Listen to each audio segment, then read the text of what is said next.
बहुत समय पहले की बात है। भारत के एक छोटे से गांव में एक लड़का रहता था। उसका नाम था मोहन।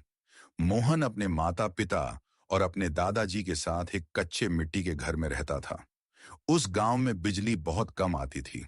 रात होते ही लोग मिट्टी के दिए जलाते और बच्चे चांदनी में बैठकर अपने बुजुर्गों से कहानियां सुना करते थे। मोहन को अपने दादाजी से कहानियां सुनना बहुत पसंद था। दादाजी अक्सर कहते थे, बेटा, असली दौलत पैसे में नहीं, संस्कारों में होती है। एक दिन की बात है। मोहन अपने दादाजी के साथ खेत की तरफ जा रहा था। रास्ते में हरे भरे पेड़, चिड़ियों की आवाज और दूर बहती छोटी सी नदी दिखाई दे रही थी। दादाजी अपने हाथ में लकड़ी की छड़ी लिए धीरे धीरे चल रहे थे। मोहन ने पूछा, दादाजी, आप रोज खेत क्यों जाते हो?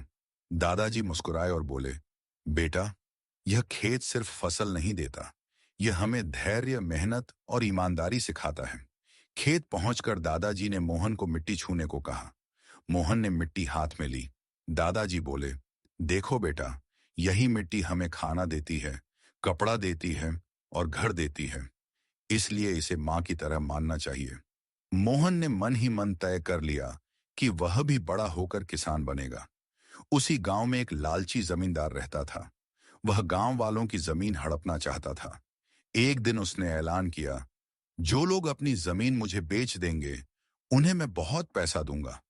कई लोग लालच में आ गए, लेकिन मोहन के दादाजी ने मना कर दिया। जमींदार गुस्से में बोला, बूढ़े, सोच लो, नहीं तो पछताओगे। दादाजी शांति से बोले, हम मिट्टी नहीं बेचते, हम अपनी मां नहीं बेचते। कुछ दिन बाद गांव में सूखा पड़ गया। फसलें सूखने लगीं। लोग परेशान हो गए। जमींदार ने फिर मौका देखकर कहा, अब अपनी जमीन मुझे दे दो, वरना भूखे मरोगे। मोहन बहुत डर गया। उसने दादाजी से कहा, दादाजी, अब क्या होगा?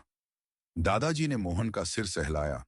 बेटा, भगवान मेहनत करने वालों की मदद जरूर करता है। दादाजी ने पुराने तरीके अपनाए।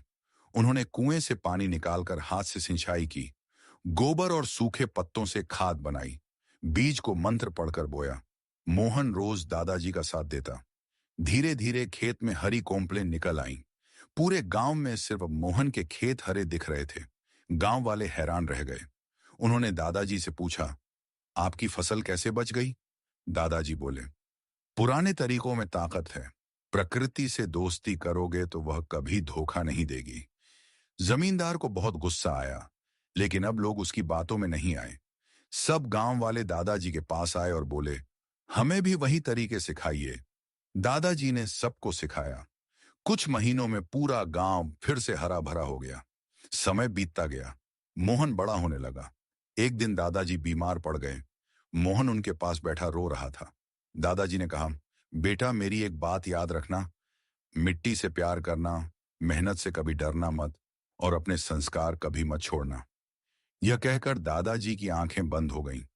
मोहन बहुत दुखी हुआ, लेकिन उसने दादाजी की बातें दिल में बसा लीं। सालों बाद मोहन उसी गांव का सबसे अच्छा किसान बन गया। उसने पुराने और नए तरीकों को मिलाकर खेती की। गांव के बच्चों को वह रोज कहानियां सुनाता। वह हमेशा कहता, मैं जो कुछ भी हूं, अपने दादाजी की वजह से हूं।